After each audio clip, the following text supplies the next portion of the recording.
tachi. But here you have two different kind of tachi. This is the one, for example,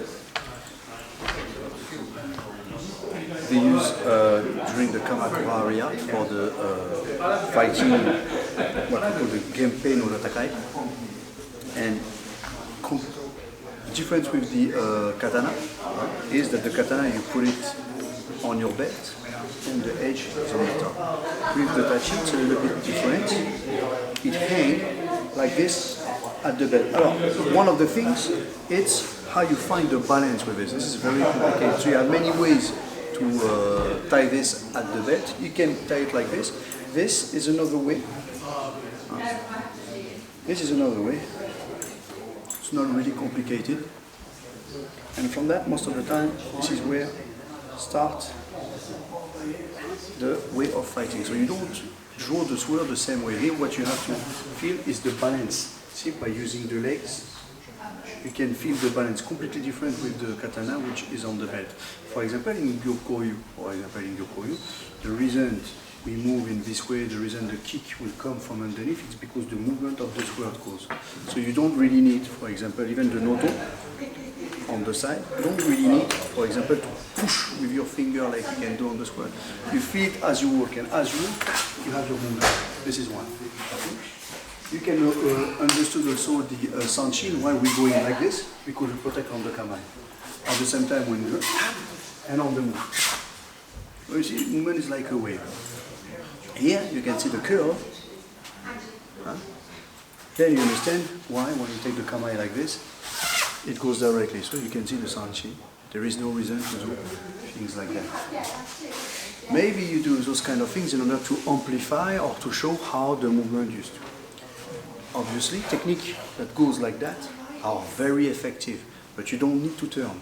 Why? Because the blade is already curved, like we already explained. Same for the tsuki.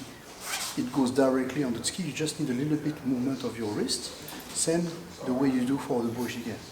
And of course, you can recognize the movement of shuto just because of that.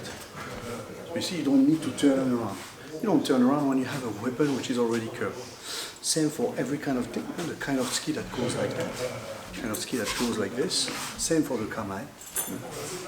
Yai with this, difficult to talk about yai when you use the tachi. Most of the time, people who had the tachi, maybe the general, Ike! And everyone goes. But most of the time, people have their spear in the front. Now, what we talk about was also the odachi. Odachi. That will be connecting with something called as nagamaki. So it's pretty much the same blade, but more large. Well, this is a quite copy. You have some odachi that are 2 meters. The more larger, like I explained in Japan, it's 2 meters, 3 meters. And you have a long handle like that, which allows you to make big movement like a wave. And that's why the technique like aranami, namewaza, nami-nyeri come from those shoes. So that's one of the aspects you can practice when you use the tachi. It allows you to understand the flow of the movement. How, for example, see, it's always moving, which reminds you a little bit certain kind of sword we have in Europe. Most of the swords we have in Europe, they were not completely to the belt. They have a certain kind of harness where you can pull the belt like this and they could move. So the way of drawing changed because the way of moving, using your legs, the balance as well. The balance, very important, the balance, because it put a weight.